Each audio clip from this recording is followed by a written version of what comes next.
ఈ orange dots అంతా కూడా ఓన సత్యనారాయణ గుప్తకి సంబంధించి 290 ఎకరాలు. అయినా ఇక్కడ రెవెన్యూ డిపార్ట్మెంట్ ఏం చెప్తుంది, వాళ్ళది 104 ఎకరాలని చెప్తున్నారు. ఓకే, 104 ఎకరాలు అనుకుంటే మిగతా భూమి ఎక్కడుంది?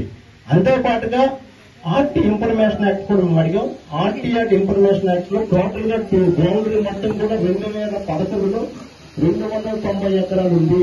తర్వాత 2020లో 207 ఎకరాలు ఉందన్న. అంటే 83 ఎక్కడికి వెళ్ళిందో కూడా తెలియట్లేదు. అంటే నాకు ఒక కుర్చీ, ఒక వస్తువుని కానీ ఒక కారుని కానీ డ్రైవ్ చేసుకుని ఎక్కడికైనా పట్టుకెళ్ళిపోవచ్చు నాకు తెలుసు.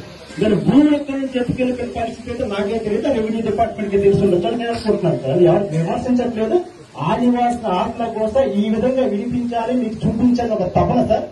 ఇది సార్ ఇక్కడ నుంచి ఏదైతే భూమి ఉందో ఇక్కడ మీకు చూపించాలి. దిగిన వెంటనే తాటి చెట్ల దగ్గర నుంచి ఈ విధంతా కూడా ఇది కెనాల్ సార్. ఈ కెనాల్ సుమారుగా వాళ్ళు చెప్తుంది ఏంటంటే సుమారుగా 14 ఎకరాల కెనాల్ అంతా కూడా ప్రభుత్వానికి అమ్మాను.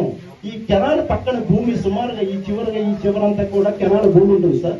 ఆ భూమి కూడా ప్రభుత్వం దగ్గర ఉంది కూడా. ఆ భూమి గతంలో ఆదివాసులే సాగు చేసుకునేవారు.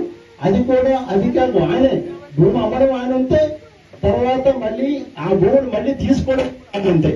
దయచేసి ఈ భూమి అంతా ఇక్కడ అంత కింద ఓన్లీ 46 సెంట్లు ఇదేదైతే ఉందో 46 సెంట్లు మాత్రమే గ్రామం ఉంది సార్.